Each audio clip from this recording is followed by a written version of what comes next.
Mutual फंड्समध्ये invest करायचा right bottom शोधताय, तर हा निफ्टीचा डेटा एंडपर्यंत बघा. सॉलिड कन्व्हिक्शन येईल तुम्हाला.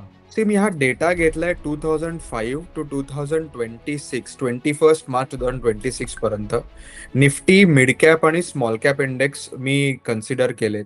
मला बघायचं होतं की Nifty index, small cap index आणि मिड कॅप इंडेक्सने किती ड्रॉडाऊन दिलेला आहे या कालावधीमध्ये. तुम्ही बघू शकता प्रत्येक इंडेक्सने भरपूर ड्रॉडाऊन्स दिलेले आहेत. एव्हरी इयर काही ना काहीतरी होतं, मार्केट 5 ते 10% पडतं. असे काही इन्स्टन्सेस आहेत. 2008ला मिड कॅप 73% पडलेला, 78% स्मॉल कॅप पडलेला.